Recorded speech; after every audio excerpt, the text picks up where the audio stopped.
بچہ آ گیا، یتیم بچہ. اس نے آ کے عرض کی حضور 3 گھر میں افراد ہیں، میں، میری بہن اور میری بیوہ ماں.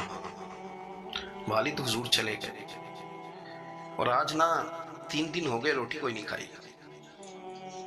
میں اس منظر کو بھی جانتا ہوں کہ جب یتیم گھر میں اکٹھے بیٹھے ہوتے ہیں اور پتہ ہوتا ہے ان کو کہ ہماری اماں کے پاس آج پیسے کوئی نہیں اور گھر میں روٹی بھی کوئی نہیں، تو پھر ان کو بھوک ہی نہیں لگتی. ہاں نہیں لگتی. اماں پوچھتی ہے پتر روٹی کھانی ہے؟ نہیں میں تو سویرے جو کھایا تھا وہ ہضم ہی نہیں ہوا. اماں جی شاہی کوئی نہیں. یہ پردے اس طرح کر کے بچائے جاتے ہیں، ایک دوسرے کو تسلیاں دینا، ایک دوسرے سے پیار کا بڑھ جانا، ایک دوسرے کے لیے جذبات اور طرح کے بن جانا، حکمت الہی کے تقاضے ہوتے ہیں. یا رسول اللہ صلی اللہ تعالیٰ علیہ وسلم، بیوہ ماں ہے، یتیم بہن ہے، 3 دن سے کھایا کچھ نہیں. قربان جائیں وہ گھر جہاں سے کائنات کھاتی ہے ساری. حضور نے فرمایا بلال جا کے ساری ازواج مطہرات سے پوچھ گھر میں کیا ہے. حضرت بلال کہتے ہیں میں سارے گھاری پوچھ آیا، ٹٹول آیا، ٹوٹل 21 کھجوریں نکلی. یہ 2 جہاں کے شاہ ہیں اور پاس کچھ رکھتے نہیں، 2 جہاں کی نعمتیں ہیں ان کے خالی ہاتھ میں. حضور کے سارے گھر کو میں ڈھونڈ 21 کھجوریں نکلی تو لا کے میں نے پیش کر دی، تو حضور نے ڈائریکٹ اس کو نہیں دی، نبی پاک نے اپنے ہاتھ پہ رکھ لی. اور کہتے ہیں پھر حضور نے نا اپنا منہ مبارک قریب کیا کھجوروں کے. صحابہ خود فرماتے ہیں کہ یہ جو حضور نے منہ مبارک قریب کیا نا تو نبی پاک برکت کی دعا کر رہے تھے. 21 کھجوروں پہ برکت کی دعا ہوئی. حضور نے اس بچے کو بلایا، تھپکی دی، فرمایا لے جا 7 تیری 7 تیری بہن کی. انہیں معمولی نہ سمجھنا ہو تو حضرت بلال کہتے ہیں حضور 3 بھی دے دینا کبھی تو 30 سال ختم ہی نہیں ہوتی. 30 سال گزر جاتے ہیں، نکالتے رہو کھاتے رہو، ختم ہی نہیں ہوتی. حضور نے فرمایا 7 تیری، 7 تیری بہن کی، 7 تیری والدہ کی، اور 7 حضور نے اور بھی تلقین فرمائی. فرمایا ایک سویرے کھایا کرنا، ایک شام کو کھایا کرنا. یہ لے جا. حضرت سیدنا بلال حبشی کہتے ہیں رضی اللہ تعالیٰ عنہ کہ بچہ لے کے جب باہر نکلا تو حضرت سیدنا معاذ ابن جبل دوڑ کے گئے اور جا کے بچے کے سر پہ شفقت سے ہاتھ پھیرا. کا فکر نہ کرنا، رب کریم تجھے بہترین سرپرست عطا کرے گا، پتر پریشان نہ ہونا، اللہ تیری مدد کرے گا. صرف حوصلہ دیا، سر پہ دست شفقت پھیرا. بچہ چلا گیا تو حضور نے فرمایا معاذ ادھر آؤ نا ذرا. یا رسول اللہ حکم ہو. فرمایا کس چیز نے تمہیں اٹھایا بچے کے سر پہ ہاتھ رکھنے کے لیے؟ اس نے تمہیں کہا کس چیز نے تمہیں اٹھایا جو تم بچے تک پہنچ گئے؟ عرض کی یا رسول اللہ وہ جو میرے دل میں اللہ نے یتیم کے لیے رحمت رکھی ہے نا اس نے مجھے اٹھایا تھا. اور میں نے جا کے اس کے سر پہ دست شفقت پھیرا تو حضور فرمانے لگے سن پھر جو کسی یتیم کے سر پہ خالی ہاتھ بھی پھیر دے، جتنے بال اس کے ہاتھ کے نیچے آئیں گے نا رب اتنی خطائیں معاف کرے گا، اتنی نیکیاں دے گا، اتنے درجے اس کو بلند کر دے گا. خالی دست شفقت ہی پھیر دے. دینا دلانا تو بات کی بات ہے، اس کا خیال رکھنا. تو یہ جو ہمارے مدارس ہیں نا ان میں اکثر بچے غریب ہوتے ہیں، لیکن کچھ بچے تگڑے گھروں کے بھی ہوتے ہیں، مالدار گھروں کے بھی ہوتے ہیں. اس میں اگر کوئی ایسا بچہ آ بھی جاتا ہے نا جو یتیم ہے، کمزور ہے، تو وہ اپنے آپ کو محسوس نہیں کرتا کمزور، کیونکہ وہ یہ نہیں سمجھتا کہ میں یتیم خانے میں آیا ہوں. اس کے ذہن میں مائنڈ سیٹ یہ ہوتا ہے کہ میں مدرسے میں آیا ہوں اور میں پڑھنے کے لیے آیا ہوں. اور چونکہ وہ کچھ وزادار بچے، مالدار بچوں کے ساتھ وقت گزارتا ہے، اسی دسترخوان پہ بیٹھ کے کھاتا ہے، اسی کلاس میں سب کے ساتھ بیٹھ کے پڑھتا ہے، تو اس کی عزت نفس مجروح ہونے کی بجائے طاقت پکڑتی ہے.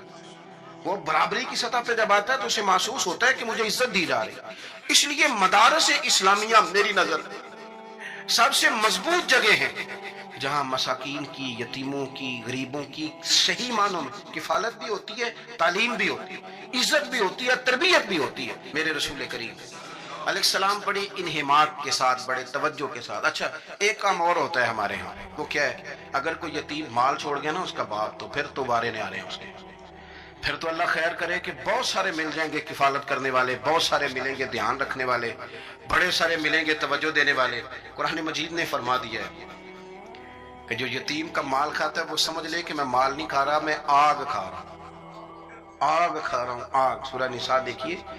ہمارے ہاں اگر تو وہ مال چھوڑ گیا ہے تو پھر تو بہت سارے رشتہ دار مستقل اس کے محلے میں مکان لینے کو تیار ہو جاتے ہیں، الا ماشاءاللہ. پھر تو بڑے سارے ایسے بھی رشتہ دار بن جاتے ہیں جن کو والد کی موجودگی میں کبھی زیارت کا موقع بھی نہیں ملا تھا. یہ مال جو یتیم کا ہے اس کی تو زیادہ حفاظت کرنی تھی. ہم کئی دفعہ مسئلہ بتاتے ہیں، لوگ فتویٰ بازی شروع کر دیتے ہیں. مجھے بلایا گیا کہ ایک صاحب کا انتقال ہو گیا تو ان کا ختم شریف ہے، تو بچے ان کے نابالغ ہیں، تو میں نے کہا کہ آپ اس طرح کریں، ان کے مال میں سے زیادہ پیسے نہ صرف کریں۔ نہیں جی نہیں، بڑے پیسے کمائے ہیں جی، اس نے ساری زندگی باہر نکالی ہے تو لاکھوں کروڑوں کمائے ہیں، تو چھوٹا گوشت پکائیں گے، بکرے کا گوشت پکائیں گے اور ہم ان کا ختم شریف دلائیں گے۔ تو میں نے کہا صاحب آپ رشتہ دار ہیں، ان کے بچوں کے مال کی حفاظت کریں۔ ختم شریف تو اس میں گوشت زیادہ ہونا ضروری نہیں، اس میں تو درد سے دعا کرنا ضروری ہے، اس میں تو تلاوت قرآن پاک کے سال ثواب میں ضروری ہے، ذکر اذکار ضروری ہے۔ لیکن کیا کیا جاتا ہے کہ بے دریغ مال ان کا اگر ہو تو، ایک حدیث پاک ہے بخاری مسلم میں، بڑے غور سے سنیے، اور اس کے اندر جتنے پہلو ہیں ان پر پوری توجہ دیجیے گا کہ کہیں ہم ادھر آ تو نہیں گئے۔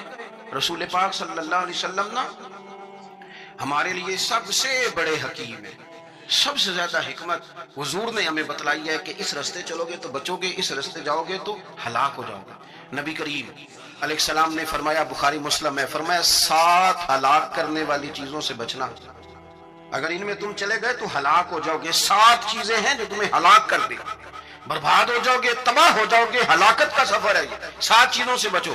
یا رسول اللہ صلی اللہ علیہ وسلم وہ کون کون سی؟ تو حضور نے فرمایا اللہ کے ساتھ شریک نہ کرنا، ہلاک ہو جاؤ گے۔ دوسرا نبی پاک صلی اللہ علیہ وسلم نے فرمایا جادو نہ کرنا، ہلاک ہو جاؤ گے، ہلاک۔ اور یار جسے حضور فرما رہے ہیں ہلاک ہو جائے وہ بچے گا۔ نبی پاک صلی اللہ علیہ وسلم نے تیسرے نمبر پر فرمایا جس شخص کے قتل کرنے کو اللہ نے حرام قرار دیا ہے اسے قتل نہ کرنا، ہلاک ہو جاؤ۔ چوتھے نمبر پر رسول پاک علیہ السلام نے فرمایا سود نہ کبھی بھی کھانا، ہلاک ہو جاؤ گے، ہلاک۔ بڑی بڑی دلیلیں دی بینک والوں نے، بڑا سمجھایا تو حاجی صاحب مان گئے، محترم مان گئے، کہنے لگے نہیں جی نہیں وہ کاروبار میں لگاتے ہیں۔ بڑے بھولے والے ہیں، پتہ سارا ہے۔ اور دیکھو سب کاموں کے باوجود مستقل بینکوں میں پیسے اس اکاؤنٹ میں رکھے ہوئے ہیں جہاں سے مستقل سود آتا ہے۔ حضور نے فرمایا نہ کرنا یہ کام، تو کہتے میں سود پہ پیسے لے کے کاروبار چمکاؤں گا، تیرے نبی پاک نے تو فرمایا تو ہلاک ہو جائے گا۔ تو کہتا ہے میں میل لگاؤں گا، حضور نے تو فرمایا ہلاکت ہے۔ تو کہتا ہے میں بڑا کچھ کر جاؤں گا تو ہلاکت ہے۔ اچھی طرح سمجھ لیں، اصل مال بھی ضائع ہو جاتا ہے اس بندے کا جو سود کا مال ملا لیتا ہے، اصل برکت بھی اڑ جاتی ہے۔ اور میرے نبی پاک صلی اللہ علیہ وسلم نے 5ویں نمبر پہ فرمایا یتیم کا مال نہ کھانا، ہلاک ہو جاؤ گے، نہ کھانا ان کا مال، یہ کروڑوں ہو، اربوں ہو یا 10 روپے ہو، یتیم کا پیسہ نہ کھا جانا، ہلاک ہو جاؤ گے، ہلاکت تمہیں آ لے گی۔ اور پھر 6 نمبر پر نبی پاک علیہ السلام نے فرمایا کفر سے جہاد ہو رہا ہو تو کبھی پیٹ پھیر کے بھاگنا نہ، ہلاک ہو جاؤ۔ اور 7ویں نمبر پر اللہ کے رسول نے فرمایا بے قصور اور بے گناہ عورت پر تہمت نہ لگانا، بلا وجہ بہو کے کھاتے نہ کچھ ڈالتے، بلا وجہ بھابی اور بیوی اور کسی بھی خاتون پر کوئی الزام بے قصور عورت پر بہتان نہ لگانا۔ مار مار کے ایک شخص نے بحال کر دیا بیوی کو، اور بعد میں پتا چلا کہ جی مجھے شاکرہ تویز کراتی ہے۔ کیا آپ کی سوچ ہے؟ مسلمان اللہ کو ماننے والا اور اس باتوں پر الزام لگائے گا تویز کرا کے لاتی ہے؟ بے قصور عورت پر بہتان، یہ ایک تو بات ہے اسے مارنا، اور ایک یہ ہے کہ کوئی تکلیف دینا، اور ایک خالی اتنی بات کی کہ بہتان بھی نہ لگانا، اس پر الزام نہ لگانا، یعنی تم نے صرف بے قصور عورت پر الزام ہی لگایا تو حضور فرماتے ہیں ہلاک ہو جاؤ۔ یہ ہلاکت والا کام ہے، لیکن ہم بغیر سوچے سمجھے کہہ دیتے ہیں اس نے کہا ہے، اس نے کیا ہے، یہ کرتی ہے، یہ کام نہیں کرے۔ یہ 7 وہ چیزیں ہیں جو ہلاک کر دے گی۔ نبی پاک صلی اللہ تعالیٰ علیہ وآلہ وسلم فرماتے ہیں میں نا جنت کا دروازہ کھولوں گا تو ایک عورت کو نا میں سبقت لے جاتے ہوئے دیکھوں گا، یعنی وہ جلدی سے جنت میں داخل ہو رہی۔ یا بعض شارحین کہتے ہیں کہ حضور داخل ہوتے ہی سب سے پہلے اس کا چہرہ دیکھیں گے، حضور فرمائیں گے تم پہلے ہی آ گئی بی بی جنت میں، حضور نے دروازہ کھولا تو جلدی سے نظر آئی، تو پہلے آ گئی۔ سب نے لکھا ہے کہ اس عورت کی شان یہ ہے کہ سب سے پہلے جنت میں گئی۔ میں نے حدیث پڑھی تو میں نے نیچے حاشیے میں لکھا، میں نے کہا میرا خیال یہ ہے کہ اس کی زیادہ شان یہ ہے کہ جنت میں اس کی سب سے پہلی ملاقات مدینے والے محبوب سے ہو گئی۔ یہ دیکھو کتنی بڑی شان۔ حضور فرمانے لگے تم کیسے پہلے آ گئی، کون ہے تو وہ کہنے لگی حضور میں بیوہ ہوں، میرے بچے یتیم تھے، میں نے ان کی خاطر نہ بیٹھی رہی، میں نے نکاح نہیں کیا، میں نے ان یتیموں کی پرورش کی، بیوہ بن کے زندگی گزار دی، ان یتیموں کے لیے بیٹھی رہی۔ اس کو جائز ہے، یہ کر سکتی تھی، لیکن اس نے سوچا کہ میں ان کی نگہبانی یتیموں کے لیے بیٹھی رہی۔ آج شان یہ ہے کہ مدینے والے کے لیے جب دروازہ کھلا ہے تو اس بیبی کو بھی رب کریم نے فوراً ہی جنت عطا فرما دی. یہ سب سے پہلے گئی. میں نے دیکھی ہیں ایسی عورتیں 23 سال میں بیوہ ہوئی پر عمر بچوں کے نام کر گئی. اسے پتہ تھا کہ کل کو جب یہ بڑے ہوں گے تو یہ اپنے کمرے کا دروازہ بند کر لیں گے. یہ نہیں پوچھیں گے کہ اماں سوئی ہے کہ جاگ رہی ہے. ان کا آنا جانا الگ سے ہو جائے گا, ان کے تعلقات اپنے ہو جائیں گے, پر یہ بیٹھی رہی, یہ بیٹھی رہی. اس نے بچوں کو وقت دیا تو بچے تو کیا اس کو صلہ دیتے تھے, رب نے یہ صلہ دیا ہے کہ سب سے پہلے اسے جنت میں داخلہ عطا فرمایا. ابو داؤد شریف میں مسند امام احمد بن حنبل میں حدیث ہے, نبی پاک صلی اللہ علیہ وسلم کے چچا زاد تھے حضرت جعفر طیار, مولا علی شیر خدا کے بھائی تھے, جنگ موطا میں شہید ہو گئے. وہاں سے کوئی خبر لے کے نہیں آیا, لیکن رب خبریں دیتا ہے نا اپنے حبیب کو. اللہ غیب کے خزانوں کی کنجیاں دیتا ہے اپنے محبوب کو. نبی کریم صلی اللہ تعالی علیہ وسلم نا ان کے گھر گئے. ان کی زوجہ کا نام اسماء بنت امیس تھا. حضور نے فرمایا اسماء میرے بھتیجوں کو میرے پاس لاؤ, محمد بن جعفر اور عبداللہ بن جعفر رضی اللہ تعالیٰ عنہ. بچے قریب آئے. حضور کو پتہ ہے ان کے والد شہید ہو گئے. نبی پاک نے اپنی ناک مبارک ان کے رخساروں پہ رکھے, پھر حضور نے ان کا ماتھا چوما, پھر نبی پاک صلی اللہ علیہ وسلم نے سینے سے لگایا. فرمایا حجام کو بلاؤ نا ذرا, ان کے بال تراشے, کتنے بڑے ہو گئے, حجامت ہونے والی. حضور پیار کر رہے تھے, آنکھوں میں آنسو تھے, تو جناب اسماء قریب آئیں, کہنے لگے حضور میرے شوہر کی کوئی خبر آ گئی.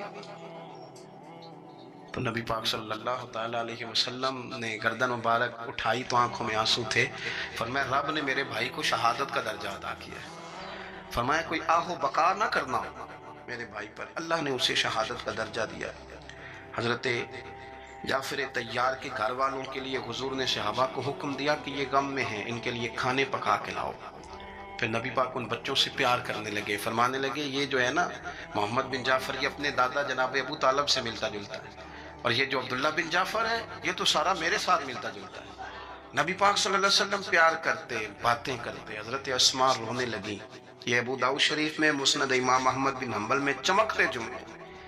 عرض کرنے لگی حضور میرے بچوں کا کیا بنے گا, کون کفالت کرے گا, قربان جائیں. رسول پاک صلی اللہ علیہ وسلم کے کیا جملے, یتیموں کے لیے حضور کا نوازنے کا کیا انداز ہے. فرمایا اسماء تو فکر نہ کر, انا ولیہم فی الدنیا والآخرہ. فرمایا میں دنیا میں بھی ان کا وارث بنوں گا, قیامت کے دن بھی ان کا وارث بنوں گا. تو صرف دنیا کی بات کرتی ہے کہ نظام معیشت کا کیسے چلے گا, اور میرا وعدہ یہ ہے کہ دنیا میں بھی ان کی سرپرستی کروں گا, آخرت میں بھی سرپرستی کروں گا, آخرت میں بھی میں ان کا خیال رکھوں گا. آپ غور تو فرمائیں, توجہ تو کریں کہ اس قدر زیادہ حضور کا انہماک اس طبقے کے ساتھ ہمیں اپنے دائیں بائیں عزیزوں میں, رشتہ داروں میں, دوستوں میں, علاقہ میں, پڑوسیوں میں, محلے داروں میں دیکھنا چاہیے. یہ بچے بیچارے میں نے دیکھا ہے ان کے بگڑنے میں اصل بات یہ ہوتی ہے کہ کوئی مخلص ہو کے سرپرست نہیں بنتا. آگے بڑھیں, اپنی اپنی خدمات پیش کریں, اور جس طرح ہمارا بچہ بگڑ جائے تو ہم اس کے لیے پوری کوشش کرتے ہیں, جدوجہد کرتے ہیں, حالات, واقعات, پس منظر, پیش منظر کا جائزہ لیتے ہیں, کون سے اسباب اختیار کیے جائیں تو یہ ٹھیک ہو سکتا ہے. وہ ساری چیزیں ان کے لیے بھی ہمیں اختیار کرنی چاہیے. اور یہ بچے اگر احساس ذمہ داری پکڑ جائیں, جو وارث سے محروم ہو جاتے ہیں, یہ اگر احساس ذمہ داری پکڑ جائیں تو پھر یہ قوموں کی قیادت کرتے ہیں, پھر یہ بہت بڑے جانباز ثابت ہوتے ہیں. پھر یہ اپنے گھر گھرانے کا نہیں, یہ ملتوں کے, قوموں کے لیے مشعل راہ بنتے ہیں. لیکن شرط یہ ہے کہ ہم ان کے لیے اپنے دلوں کو کشادہ کریں, سینوں کو وسیع کریں. غریبوں کا بھی دل نہیں کرتا غریبوں سے دوستی کرنے کو, وہ بھی کسی تگڑے بندے سے. غریب 3-4 غریب مل کے ایک غریب کی مدد کرنی شروع کریں نا تھوڑی تھوڑی, تو ہمیں وزیروں, مشیروں, ایم پی, ایم این اے کی ضرورت ہی نہ رہے. امام حسین گزر رہے تھے, امام زین العابدین فرماتے ہیں کچھ لوگ زمین پہ بیٹھ کے روٹی کھا رہے تھے, تو انہوں نے امام صاحب سے کہا حضور آ گئے. تو امام صاحب گھوڑے سے اترے, زمین پہ بیٹھ گئے, اور جب ان کے ساتھ روٹی کھائی تھوڑی سی, امام علی مقام اٹھنے لگے تو کہنے لگے حضور اور کھائیں. فرمانے لگے قسم بخدا ابھی کھا کے آیا تھا, اور کبھی روٹی کھا کے میں نے فوری طور پہ دوبارہ نہیں کھایا, بیٹھ اس لیے گیا ہوں کہ تمہارا دل نہ ٹوٹ جائے. دل بدستاور کے حج اکبر است. عزیز دوستو, غریب پروری, بہادری, اور سب سے بڑی بات یہ کہ قناعت پسند, تھوڑے پہ گزارا. یہ جو ہم روز دکھ سناتے ہیں نا اپنے بیٹوں کے, بیٹیوں کے, پریشانیاں, آزمائیاں ہم نے طاری کر لی. میں اکثر کہتا ہوں کسی کی بیٹی اتنا کام نہیں کرتی اس کے ہاتھوں پہ چھالے پڑ جائیں، لیکن حضور کی بیٹی کرتی ہے، محبوب کی شہزادی یہ کام کرتی ہے کہ ہاتھوں پہ چھالے پڑ جائیں۔ نبی پاک صلی اللہ تعالیٰ علیہ وسلم کی شہزادی یہ کام کرتی تھی، ڈیوٹی کرتی تھی ذمہ داری سے۔ اور کنز المال میں وہ چمکتے دمکتے لفظ حدیث کے موجود ہیں کہ اونٹ کے بالوں کی بنی ہوئی چادر اوڑھ کے سیدہ فاطمہ چکی پیس رہی، محبوب نے دیکھا، آنکھوں میں آنسو بھی آئے۔ پتہ فرمایا کیا؟ فرمایا فاطمہ بیٹا دنیا میں تھوڑی سی تکلیف برداشت کر، آخرت کی ساری عزتیں اللہ تجھے ہی عطا فرمائے گا۔ اپنے گھروں کے اندر یہ خوبصورت ماحول لائیں۔ اور پھر سب سے بڑی بات یہ تھی کہ ان کا جو رشتہ تھا نا مصلی کے ساتھ۔ سبحان اللہ۔ یہ اذان کس کی ہے؟ اذان ایک کا ہی جواب دینا ضروری ہوتا ہے جی، زیادہ اذانیں ہو رہی ہیں نا تو ایک کا ہی جواب دیا جاتا ہے، آپ توجہ کریں میری بات پر۔ عزیز دوستو، نبی پاک صلی اللہ علیہ وسلم بڑی تگڑی ہے۔ او جناب وہ آج کل جو ہمارے نقیبے محفل ہوتے ہیں نا وہ تو کوئی صلی اللہ علیہ وسلم، ہمارے جو محفل کے اسٹیج سیکٹری ہوتے ہیں وہ تو کوئی 3-4 منٹ لگاتے ہیں جنت میں بھیجنے میں، پر نعت خواں تو 1.5 منٹ ہی لگاتا ہے۔ اندر تسی جلسہ کراؤ تو جنت تواڈی۔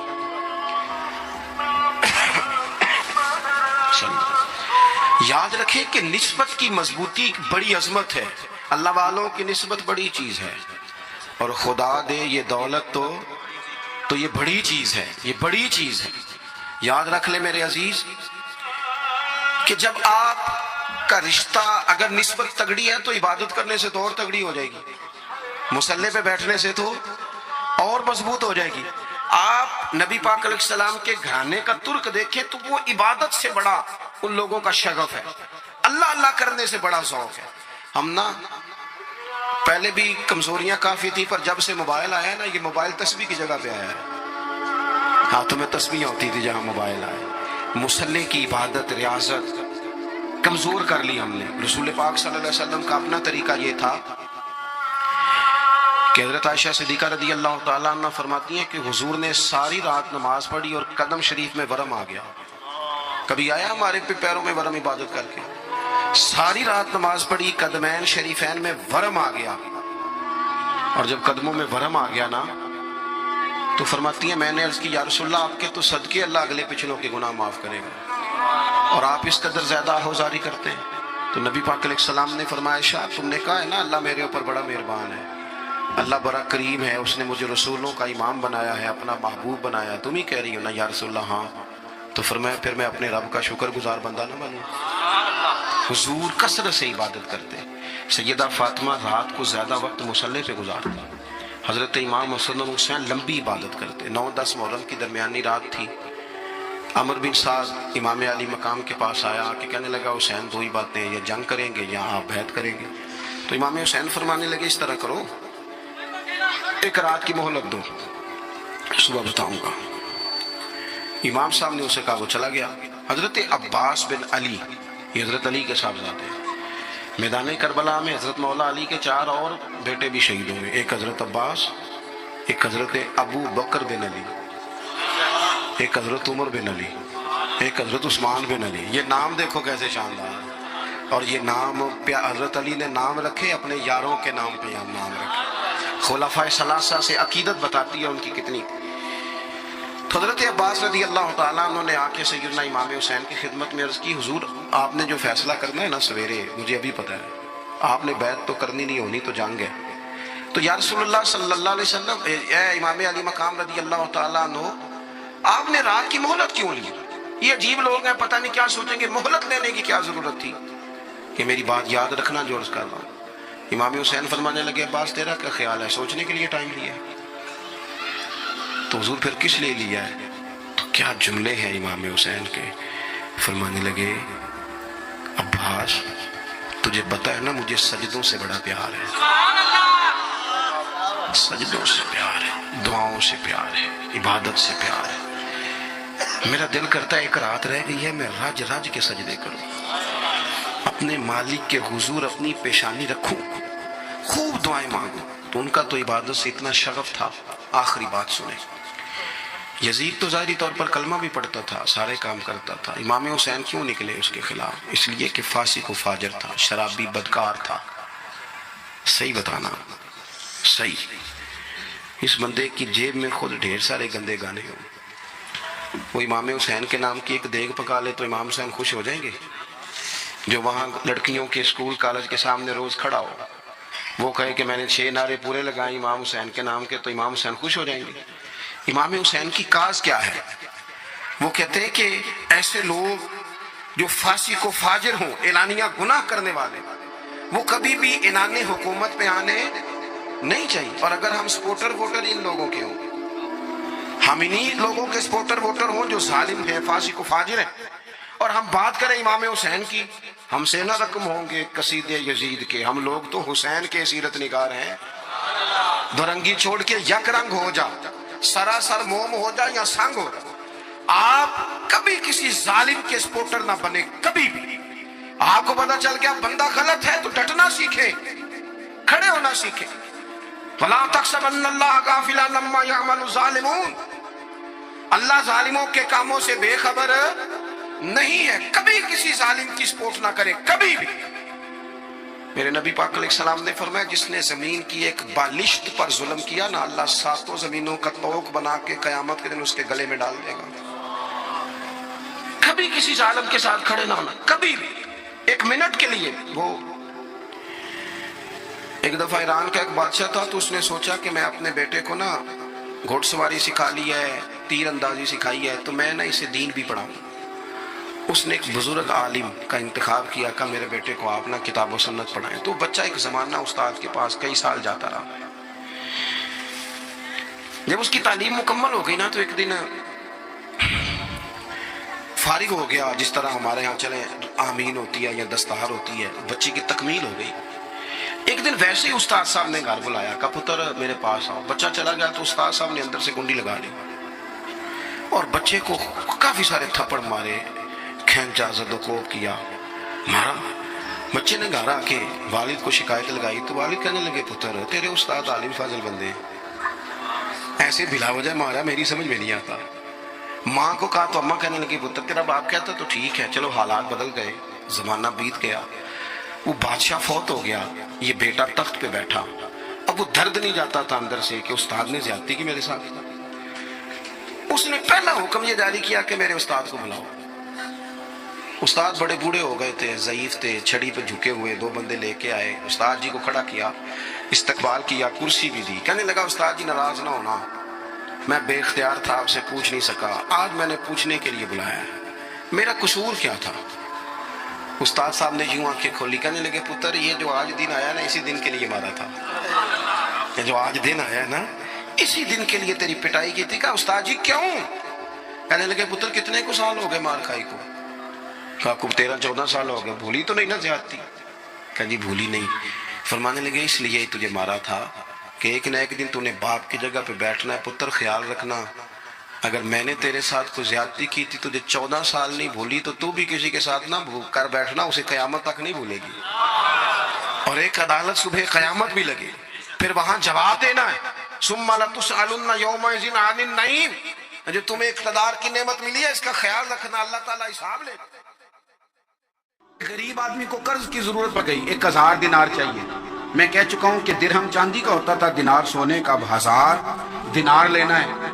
جس بندے سے اس نے کہا، اگرچہ وہ نیک بندہ تھا، اس نے کہا یار 1000 دینار دے دو. تو کہنے لگا کوئی گواہ ہے تیرے پاس؟ وہ کہنے لگا غریبوں کا گواہ کون ہوتا ہے؟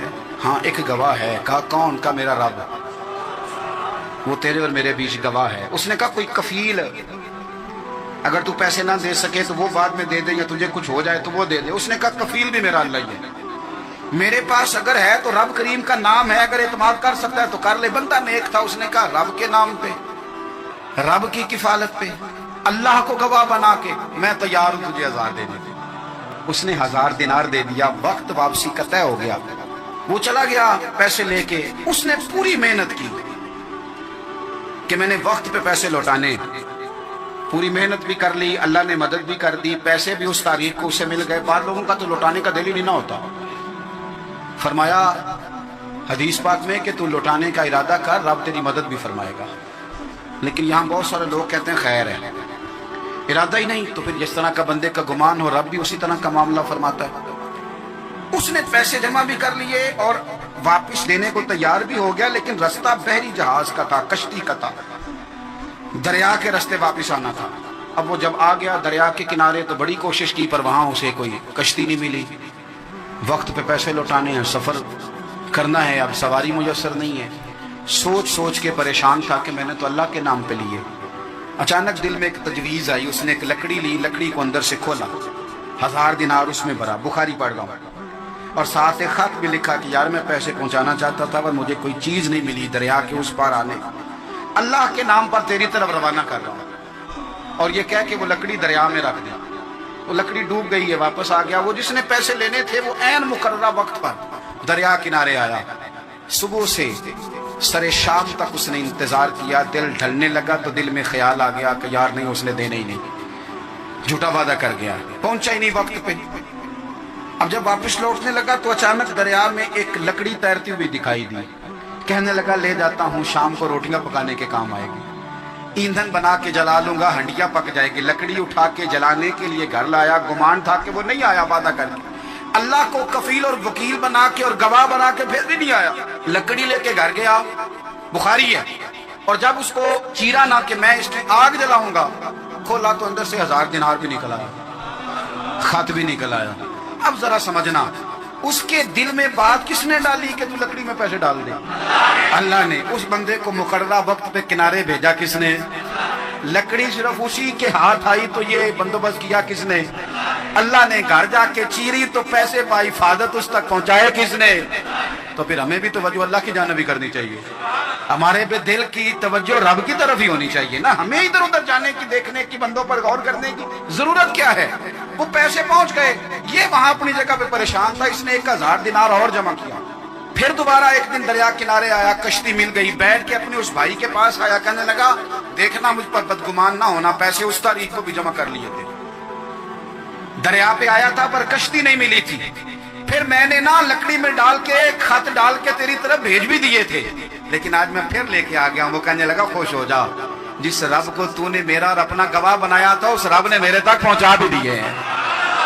جب لوگ اللہ کو گواہ بناتے ہیں، رب کی جانب اپنی توجہ کرتے ہیں، اپنی چاہتوں، خواہشات اور اپنی ساری چٹھیاں اپنے رب کریم کی رحمت کی طرف روانہ کرتے ہیں، پھر اللہ اپنے بندوں کو مایوس نہیں کرتا، اللہ اپنے بندوں کو نواز دیتا ہے۔ عبد الرحمن ابن عوف کہتے ہیں میرا ایک دن دل کیا تھا کہ یہ دولتیں چلی جائیں، میں غریب ہو جاؤں گا۔ حالانکہ امیروں کا کبھی غریب ہونے کو دل میرا کیا تھا کہ کس طرح؟ فرمانے لگے ایک غریب صحابی حضرت سعد انصاری نبی کریم کی بارگاہ میں ملنے کے لیے آئے، انہوں نے جب نبی پاک کے سامنے ہاتھ کیے نا ملانے کے لیے، قربان جائیں، انہوں نے ہاتھ پیچھے کرنا چاہا پر میرے نبی نے ان کا ہاتھ تھام لیا، حضور نے زور سے پکڑ لیا، انہوں نے ایک دفعہ چاہا، اصل میں آپ سمجھے نہیں نا میں کیا کہہ گیا، یعنی حضور نے ہاتھ تھام لیا، یعنی نبی کریم نے ان کا اپنے دست مبارک سے ہاتھ پکڑ لیا، صحابی خاموش ہو گئے، حضور نے پھر ان کا ہاتھ کھولا، میں یہ کیا ہے؟ وہ رو پڑے، عرض کرنے لگے حضور بچے زیادہ ہیں، مزدور آدمی، پھاوڑے کے ساتھ، کدال کے ساتھ، کئی کے ساتھ کام کر، یا رسول اللہ یہ نا چھالے پڑ گئے میرے ہاتھ میں۔ حضرت عبد الرحمن ابن عوف کہتے ہیں کائنات نے، دھرتی نے وہ نظارہ بھی دیکھا کہ جس رسول کے قدم چومنے کے لیے جبریل جھکے، اس محبوب نے مزدور کا ہاتھ چومنا شروع کر دیا۔ فرماتے ہیں غریبی کو وہ عزت ملی کہ میرا بھی دل کرتا تھا غریب ہو جاؤں، دل کرتا تھا یہ کس نے ذروں کو اٹھایا اور صحرا کر دی، یہ کس نے قطروں کو ملایا اور دریا کر دی، یہ کس کی حکمت نے یتیموں کو کیا در یتیم اور غلاموں کو دنیا بھر کا مولا کر دیا۔ ہم نا اصل میں عزت نہیں دے پائے، ہم نے وہ جو سٹیٹس کا فرق رکھا ہوا ہے نا اس نے تباہی کر دی۔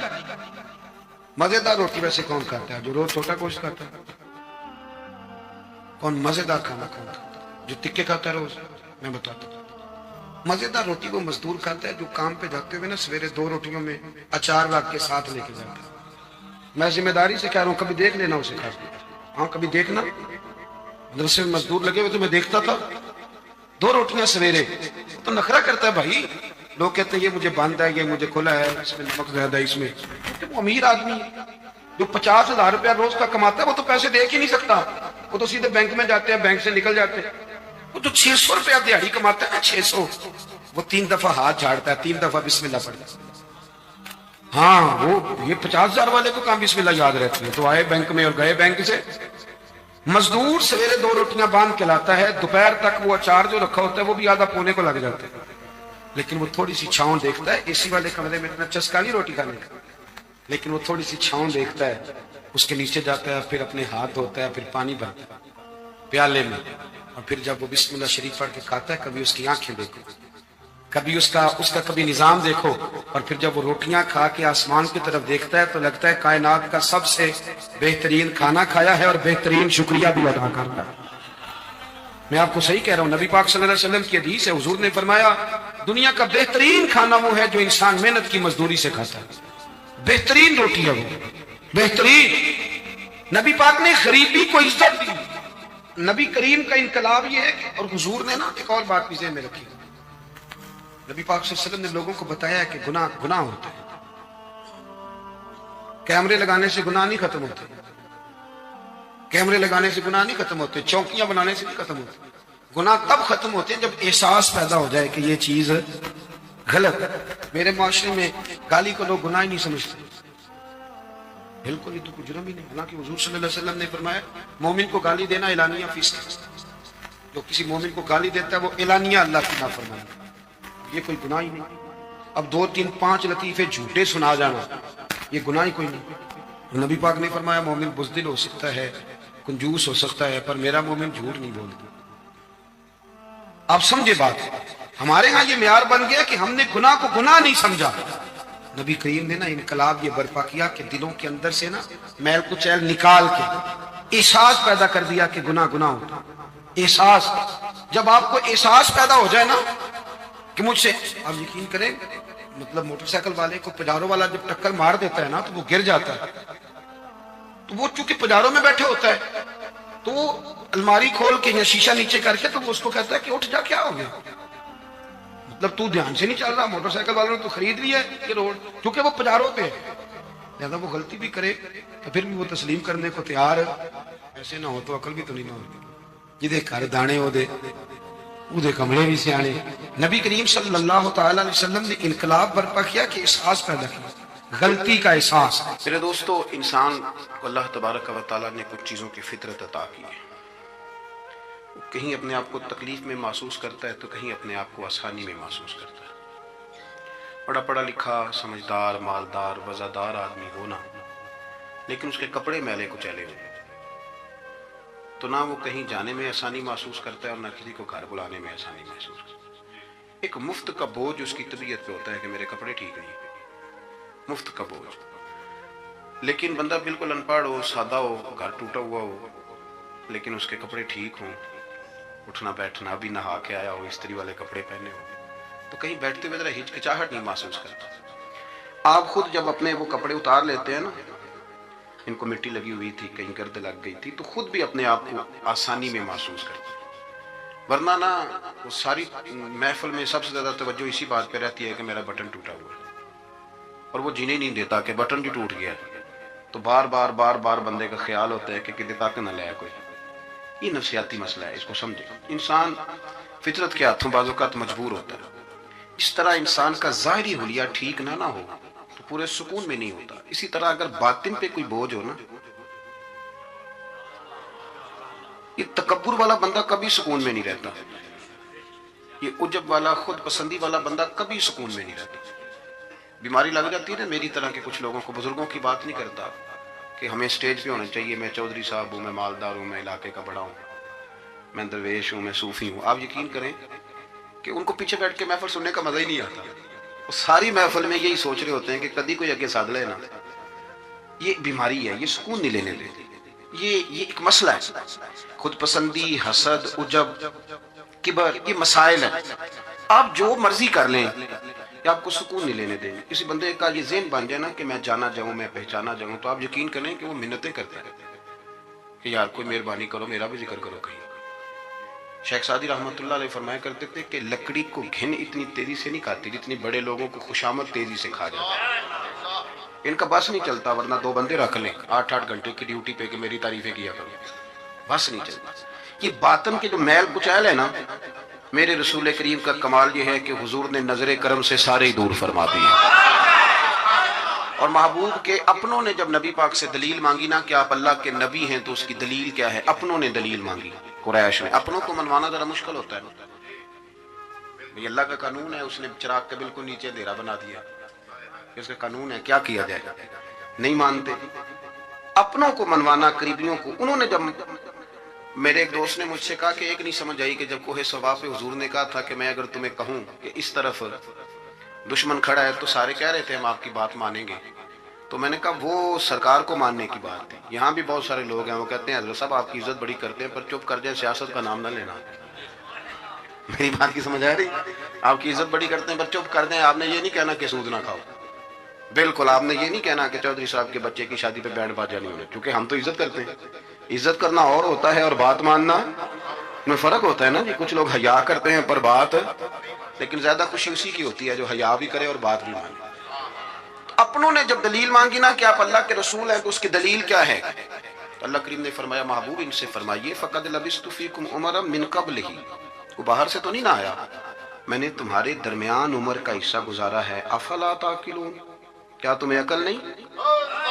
میری طرح کا کوئی سچا ہے تو دکھاؤ، کوئی صادق اور امین ہے تو دکھاؤ، تمہارے بیچ نبی کریم کا نا اٹھنا بیٹھنا چلنا پھرنا یہ اس طرح کا تھا کہ کوئی چیز کسی پر بوجھ نہیں بنتی تھی، بلکہ جو دیکھتا جاتا تھا مدینے والے کا غلام بنتا جاتا تھا۔ ہم نا اب یقین کریں کہ اگر نکل آئے نا، آ جائیں سادگی پہ، سادی زندگی بڑی آسان ہوتی ہے، بڑی آسان۔ یہ جو بچے 4,500 روپیہ لگا کے بال کھڑے کراتے ہیں نا سر پہ، یہ پھر پریشان بھی رہتے ہیں کہ اتنے پیسے لگا دیے، دیکھا کسی نے بھی نہیں۔ اور جو بزرگ ابھی آیا نا اس نے گھاس کاٹی ہے، بھینسوں کو چارہ ڈالا ہے، کپڑے بس اس نے جلدی سے پہن لیے، صحیح سے، اس کو کوئی فکر نہیں، کوئی دیکھے تب بھی ٹھیک ہے، نہ دیکھے تب۔ نبی پاک صلی اللہ علیہ وسلم نے انسان کو کہا کہ اندر کا بوجھ اتار دے ورنہ تیرے لیے جینا مشکل ہو جائے گا، یہ اتار دے اندر کے سارے بوجھ، یہ جھوٹ کا بوجھ، یہ عداوت کا بوجھ، یہ حسد کا بوجھ۔ اعلیٰ حضرت بریلوی رحمۃ اللہ علیہ ملفوظات شریف میں فرماتے ہیں کہ حسد کرنے والا سامنے والے بندے پہ اعتراض نہیں کرتا، بلکہ حسد کرنے والا اللہ کی تقسیم پہ اعتراض کرتا ہے، وہ کہتے ہیں اسے کو دیا ہے مجھے دینا چاہیے تھا۔ بحث کرتے ہیں لوگ، اپنے گھر بیٹھ کے دلائل جمع کرتے ہیں، کبھی کسی شخص کے بارے میں آپ ذرا قرآن مجید پڑھیں اور میرے رسول کریم صلی اللہ تعالی وسلم کی احادیث کا مطالعہ کریں، قرآن تو حضرت موسیٰ کی شان بھی بیان کرتا ہے، حضرت یوسف کے تذکرے نہیں بیان کرتا قرآن، جناب عیسیٰ روح اللہ کی عظمت قرآن بیان نہیں کرتا۔ اعلیٰ حضرت بریلوی رحمۃ اللہ علیہ کے سامنے کسی نے شعر پڑھا کہ شان یوسف جو دبی تو وہ بھی اسی در پہ دبی، تو اعلیٰ حضرت فرمانے لگے تمہیں غلطی لگ گئی ہے، میرے نبی کسی کو دبانے نہیں آئے۔ تو بندے بڑے حضرت ہوتے ہیں نا جی، اعتراض تو پڑا ہے ابھی بٹتے پہ ہے، تو کہنے لگا جی شعر پہ اعتراض کرنا آسان ہے پر شعر کہنا مشکل ہے، تو فرمانے لگے چلو کہہ بھی دیتے ہیں۔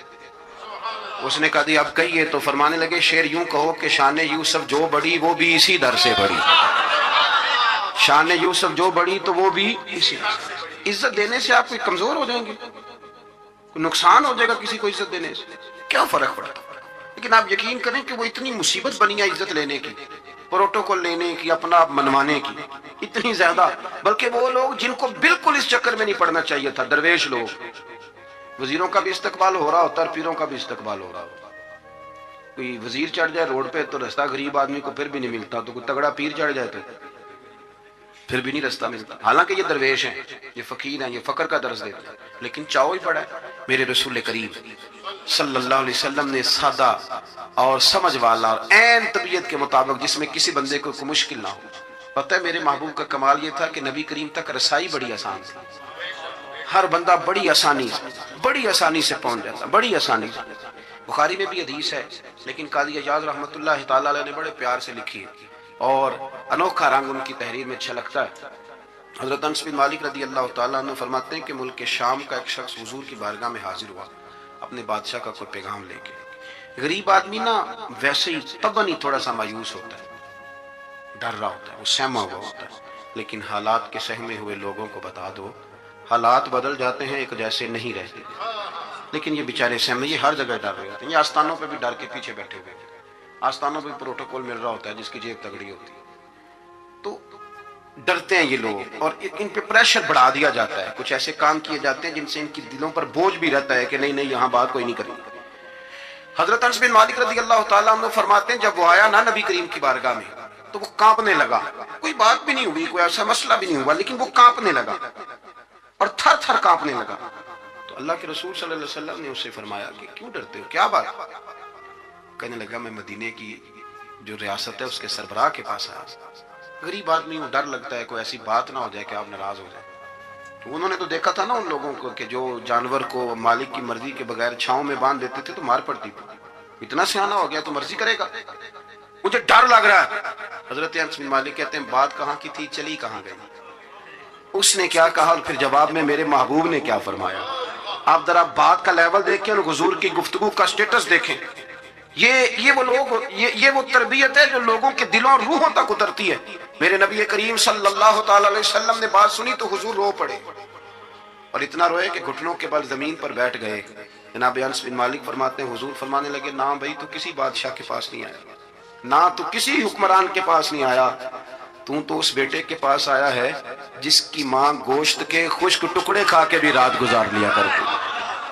میری ماں تو گوشت کے خشک ٹکڑے کھا کے رات گزار لیتی تھی, نہ تو کسی. حضرت انس بن مالک کہتے ہیں اس نے بات سنی تو وہ بھی رو پڑا, اور میں نے سنی تو میں بھی رو پڑا. دوستو رسول کریم دیکھیں نا ہم لوگوں نے کس طرح کا لیول بنایا ہوا ہے. ابھی تک وہ جو دولت کا رٹا ہے تھوڑا بہت وہ ابھی تک چلتا ہے. ابھی تک خاندان کے اندر کوئی بندہ امیر ہو جائے تو چودھری بھی وہی ہوتا ہے, سیانا بھی, میرا تو خیال ہے پیر بھی وہی ہوتا ہے. شرط یہ ہے کہ اس کے پاس پیسے ہونے چاہیے, وہی شیخ ہوتا ہے, سارا کچھ وہی ہوتا ہے. نبی پاک صلی اللہ علیہ وسلم نے ہمیں کہا کہ یہ تمہارے اندر کے بوجھ ہیں. ماں ہا کافی صدر, گناہ جو ہوتا ہے یہ کھٹکتا ہے سینے میں, یہ بندے کو پریشان کرتا ہے, بندہ تکلیف میں ہوتا ہے کسی کو پتہ نہ چل جائے. ہم لوگوں نے آہستہ آہستہ کر کے نا احساسات کی دنیا چھوڑ دی. ہمارا مزاج نہیں, چھوٹی چھوٹی باتیں ہوتی ہیں لیکن ہم توجہ نہیں نہ کرتے, توجہ نہیں کرتے. کوئی اتنا مشکل بات نہیں کہ رات کو بیٹا پھل لے کے آیا تو اپنی بیوی کے کمرے میں چلا گیا. لوگ اس کی ماں کو اور اس کے باپ کو یہ بات آسانی سے کہہ دیتے ہیں کہ آپ حوصلہ کریں, دفع کریں, جو کر رہا ہے کرنے دیں. لیکن جس بندے کی کل کمائی اس کا پتر ہو اور بھری جوانی میں جس نے کہا ہو بیوی سے کہ چل میں پرانے کپڑوں پہ عید گزار لوں گا, تو نئے کپڑے بچوں کے لے آ.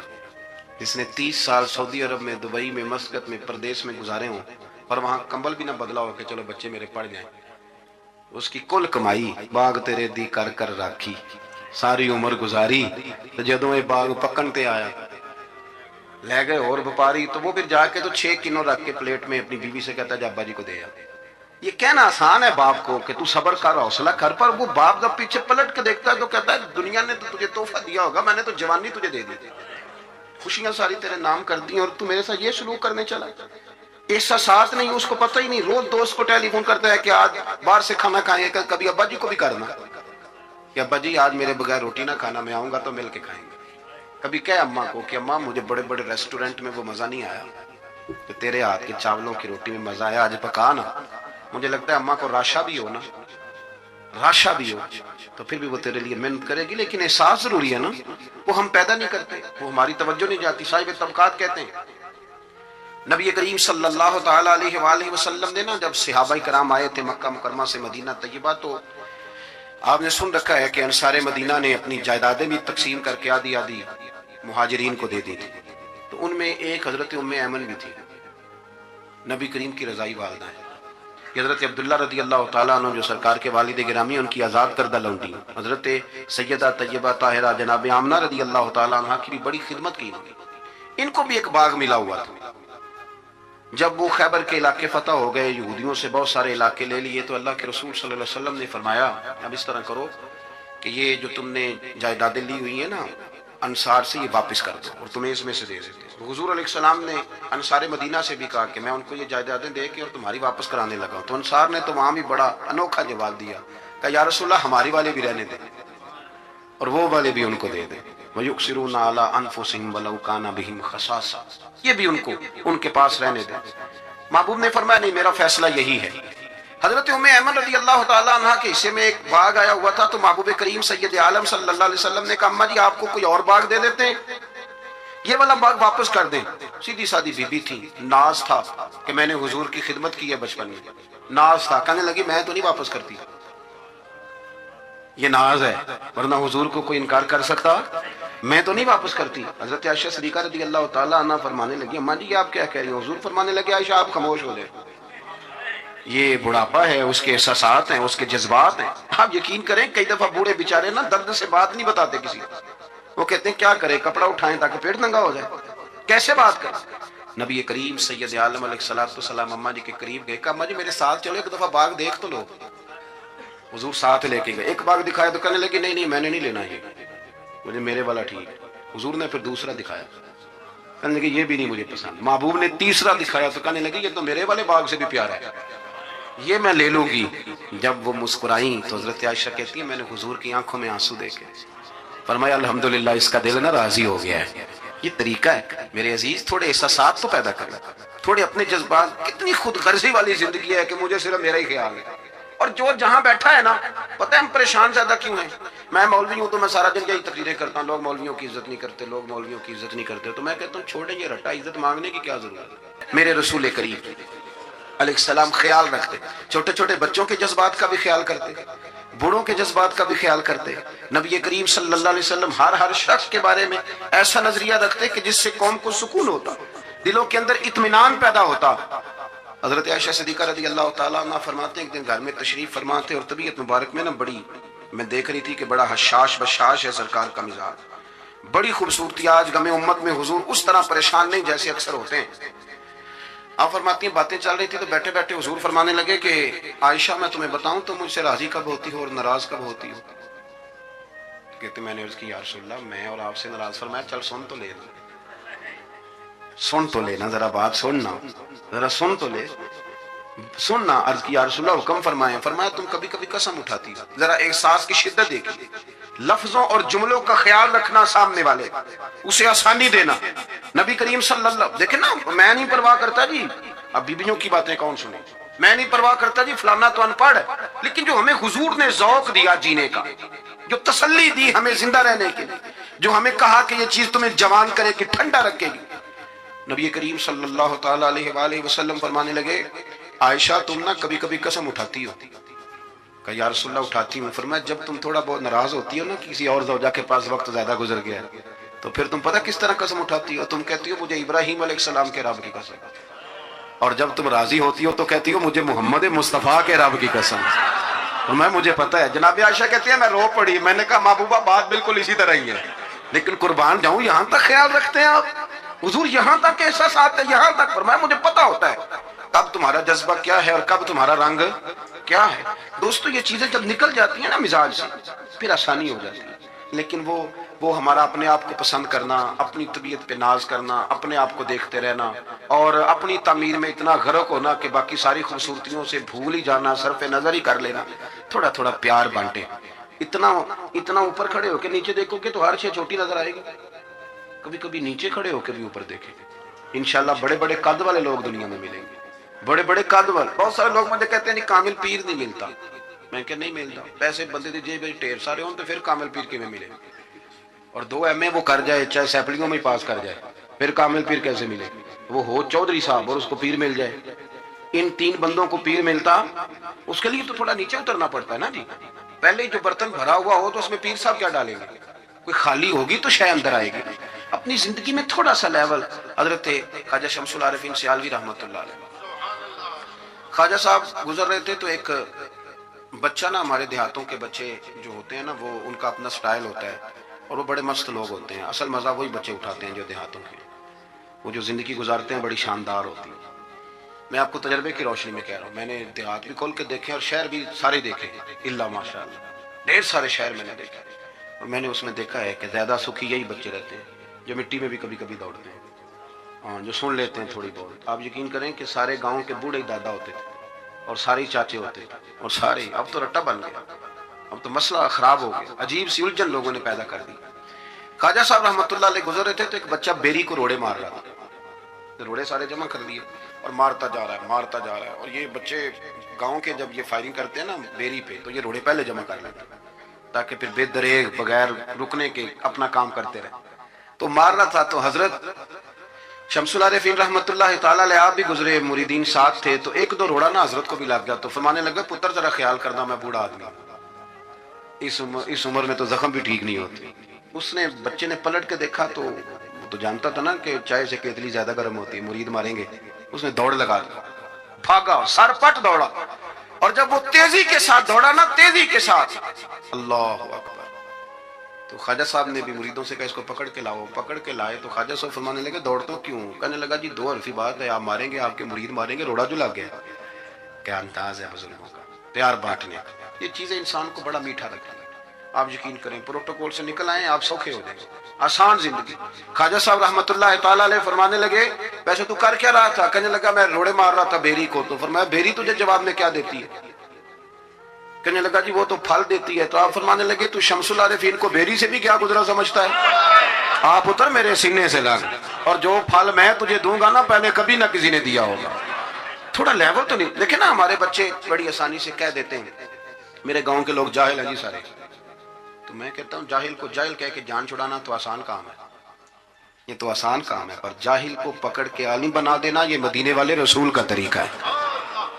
وہ جہاز میں جو لوگ زیادہ ٹریول کرتے ہیں وہ اس بات کو ذرا آسانی سے سمجھیں گے کہ جو ہمارے دیہاتوں سے لوگ جاتے ہیں نا عمرہ کرنے، اکثر غریب لوگ ہوتے ہیں، کئی تو بیچارے کمیٹیاں ڈال کے جاتے ہیں. تو وہ جب چڑھتے ہیں نا جہاز پہ تو بچہ پڑھا لکھا بیٹھا ہو تو بابا جی کو نہیں پتا ہوتا تو وہ سیٹ نمبر کیسے دیکھنا ہے، تو بیٹھ جاتے ہیں جہاں جگہ ملے، سمجھتے ہیں بس ہی ہیں. تو بچے تنقید کر رہے ہیں ساڑھے پنڈ دے بندے نہیں سیانے ہو سکتے، دیکھو انہوں نے بس ہی سمجھا ہوا، اور ہنستے ہیں، پھبتیاں کستے ہیں، مذاق اڑاتے ہیں.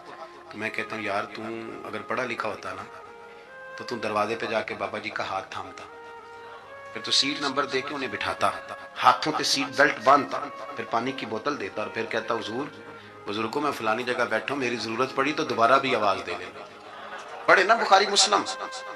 حضرت انس بن مالک رضی اللہ تعالیٰ عنہ فرماتے ہیں نجرانی چادر حضور نے اوڑی ہوئی تھی اور نبی کریم صلی اللہ علیہ وسلم جا رہے ہیں، جناب فاروق اعظم بھی ساتھ ہیں. تو کہتے ہیں پیچھے سے ایک شخص نے نا حضور کی وہ چادر، اس میں سرخ دھاری دار تارے تھے، تو پکڑ کے نا اس نے چادر حضور کی کھینچی، تو وہ جو چادر تھی وہ حضور کے گلے میں پھر گئی.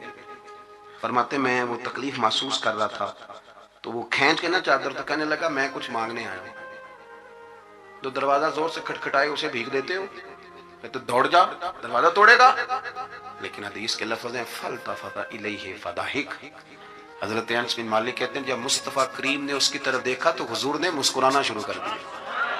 یہاں مسکرانا کمال ہے. اعلیٰ حضرت بریلوی کہتے ہیں جس کے گچھے سے لچھے جڑے نور کے ان ستاروں کی نزہت پہ لاکھوں سلام، اور جس کی تسکی سے روتے ہوئے ہنس پڑے اس تبسم کی عادت پہ لاکھوں سلام. حضور نے توجہ کی تو مسکرائے.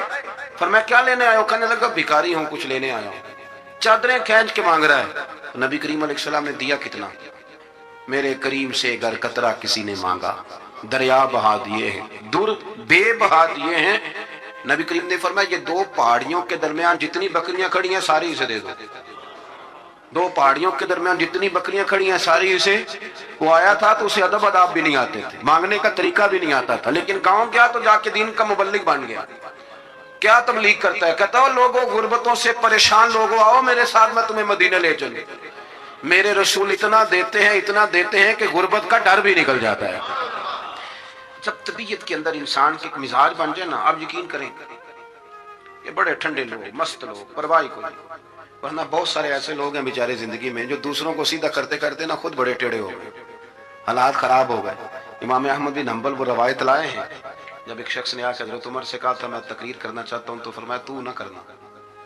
اس نے کہا حضور میں پڑھا لکھا ہوں کیوں نہ کروں؟ فرمایا جب تو ممبر پہ بیٹھ کے واز کرے گا تو بہت سارے لوگوں کو گنہگار بھی تو سمجھے گا نا، تو تیرا اپنا کیا بنے گا یہ بھی تو بتا نا.